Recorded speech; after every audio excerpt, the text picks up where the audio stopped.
Ayun, magandang araw sa ating lahat mga kaibigan. Muli nagbabalik ang inyong lingkod, Ronde TV mo. Tuloy tayo kagad sa ating topic mga kababayan habang wala pa tayong bagong nakalap na balita tungkol kay Arne Teves, ang kalbong terorista. Dito muna tayo sa isang kalbong akusado, yung nang batok ng siklista mga kababayan. Mga senador nagpayag nga ng kagustuhan na ipatawag at imbestigahan itong dating pulis na si Wilfredo Gonzales mga kababayan. Dahil nga nakikita natin na napaka-abusado nitong dating pulis na ito. Kaya pala hindi tumaas yung ranggo nito mga kababayan. 26 years sa serbisyo bilang pulis, pero PO1 hanggang ito ay natapos ang kaniyang panunungkulan bilang isang pulis mga kababayan.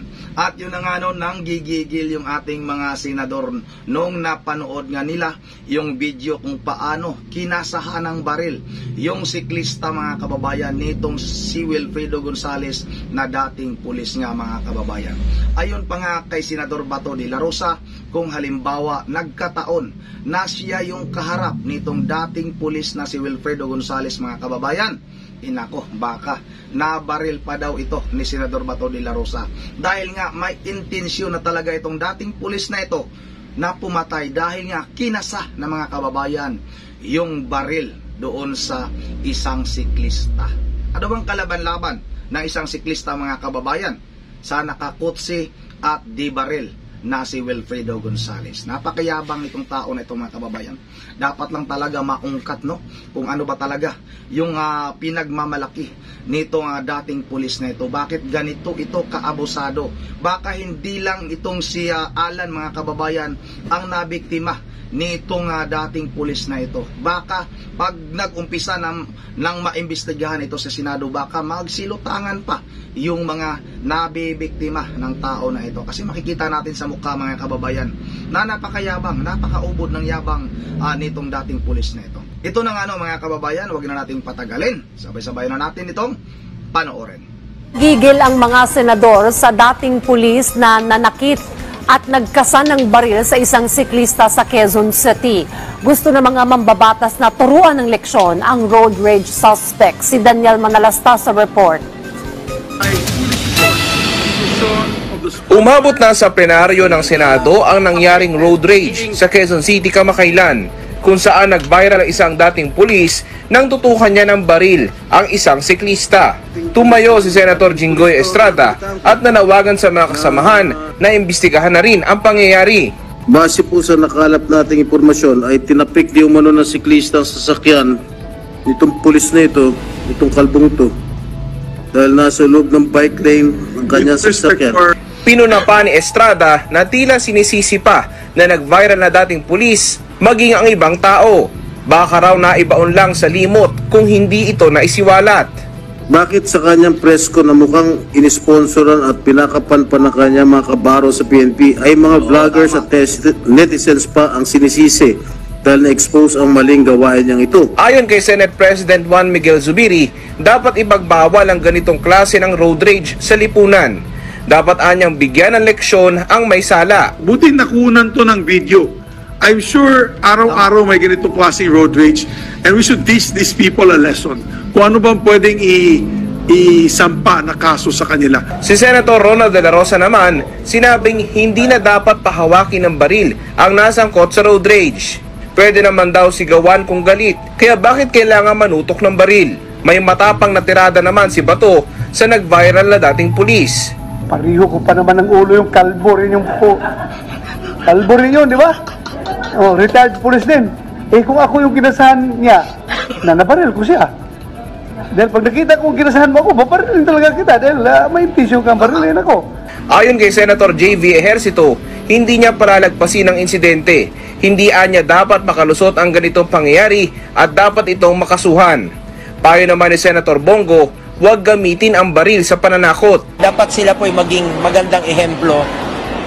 Nagserbisyo po sila bilang pulis. Tinuruan naman sila paano maging responsible gun holder. Huwag nyo pong gamitin yan sa mga inosente. Gamitin nyo yan sa mga kriminal. Sa ngayon, nakatakda ng isa lang sa Senate Committee on Public Order ang investigasyon sa pangyayari. Yun ang mga kababayan, abangan natin ito pag dumating ito sa Senado mga kababayan, kaabang-abang ito. Itong pagharap nitong si Senador Bato de la Rosa at itong dating pulis na si Wilfredo Gonzales mga kababayan. At isa pang kabang-abang dyan si Senador Rapi. Senator Rapi Tulfo mga kababayan, ni talagang naku po, babalatan yung lalong kakalbo yung ulo nito mga kababayan pag nakaharap na ito ni Senador Rapi Tulfo. Maliligo ito ng napakalutong na mura mga kababayan. Yun ang mga kababayan, sa palagay ko hindi lang yung pagkakataon na yun, hindi lang isang pieces ginawa nitong si Wilfredo Gonzales mga kababayan, itong dating pulis nga na napaka-abusado nitong tao na ito.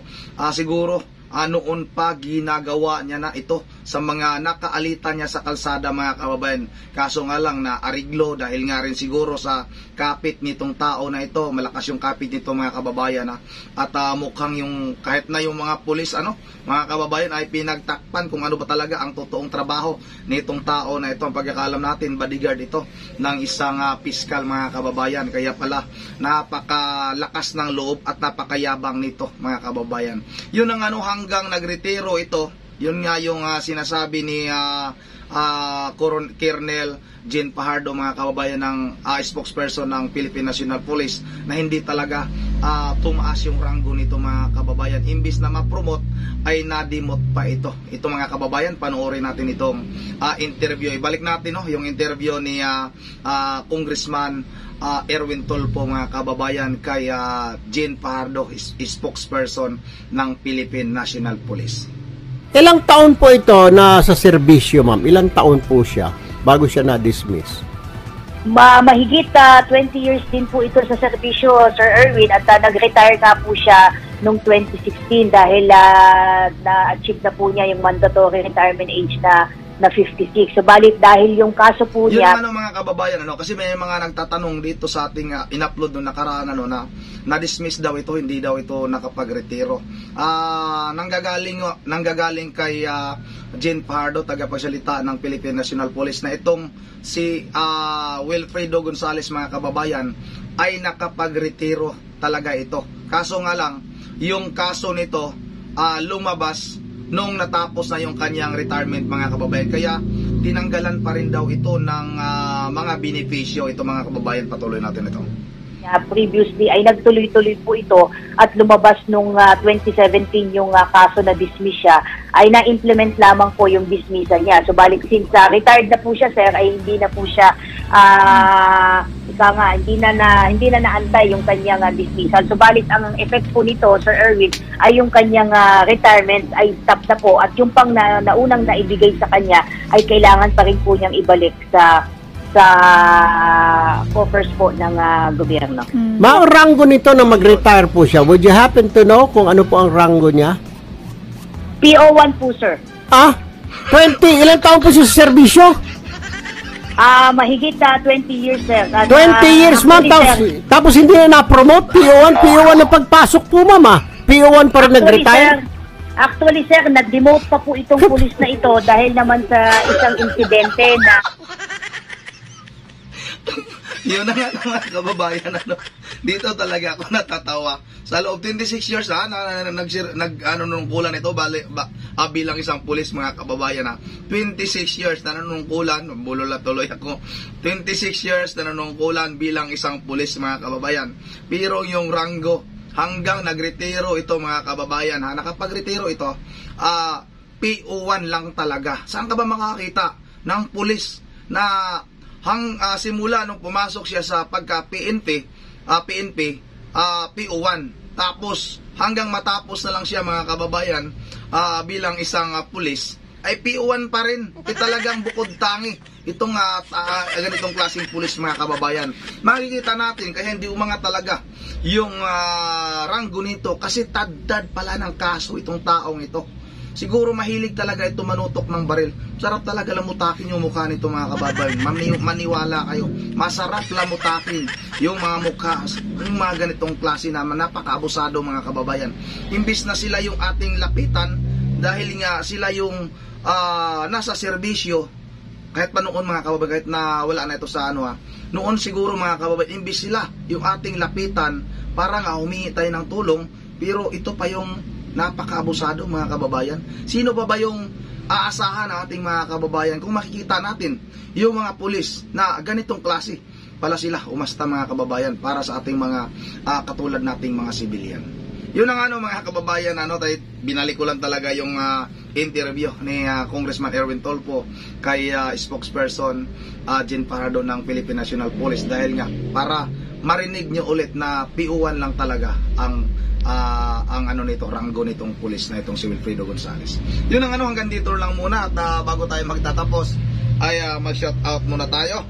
Shout out muna tayo kasi gapon wala tayong upload, napakalakas ng ulan dito sa Maynila. Ingat tayo na yung mga nasa Maynila, grabe, napakalakas ng ulan, pabugso-bugso yung ulan mga kababayan.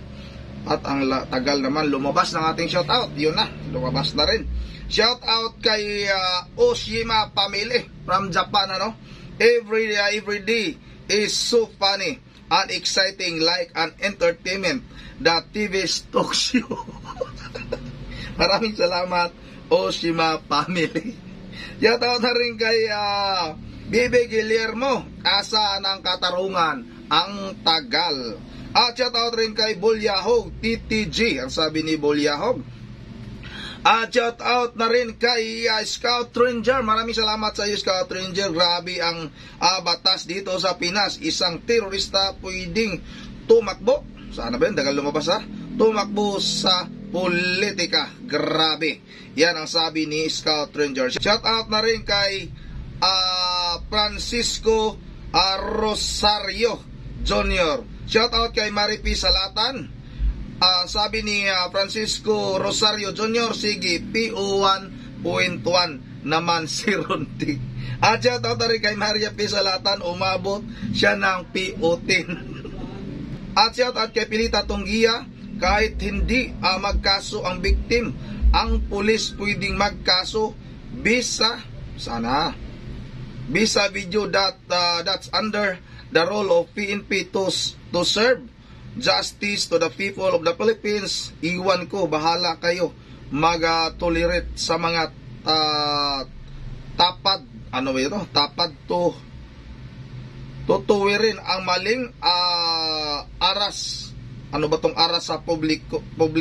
Papaano kung na-aksidente niya na nakalabit ang baril? Antayin nyo pa bang may mamatay at magbigay ng kaso? Sagutin nyo, mga magaling at marunong. Yun ang delikado nun talagang kung pumutok yung baril mga kababayan at nakalabit nga, nakakatakot. Shout out na rin kay Teopisto Leo Romarati. Isang kalbo na naman. Emily Tabang Kura, shout out. Natawa ako sa mga kalbo. Hindi sa Borbe Seronde, kanino pa mamana kundi sa mga amo nilang TVs. Shout out na rin kay Ricardo Estrella, patay na. Interview pa, ano ba yan? Ayun na nga, pinapakita ko lang yung interview ni Alex Mayagma 1 year ago. Kasi nga dito natin makikita, doon natin makita mga kababayan na napakadumi talaga maglaro ang kampo ni Arnie Teves mga kababayan. Shout out na rin kay Franklin Aparicio. Alanganin naman na binayaran ka ng milyon ni Teves para dipinsahan siya. Yun ang shout out kay Roberto Mabaling, napahagib nga sabi ni Mayor sumakay sa sedan. At shout out na rin kay Silong Acosta, they were liable to face the music of multiple murders, multiple prostrated murders. No, well recommended to all the principal mastermind. The law says one act of all accused whereof. Yun ang shout out na rin kay Mercy Aba. Tama kasi Rondita, talagang gawain nila ang lahat ng kasinungalingan. Rumix Vlog, shout out, natural lang yan na paluin yan ng tao. Yun ang mga kababayan. Maria Luisa Abregi, shout out rin, prostrated. Yun ang hanggang dito na lang muna. At once again, this is Ronde TV mo. Ingat ang lahat. God bless bawat isa sa atin.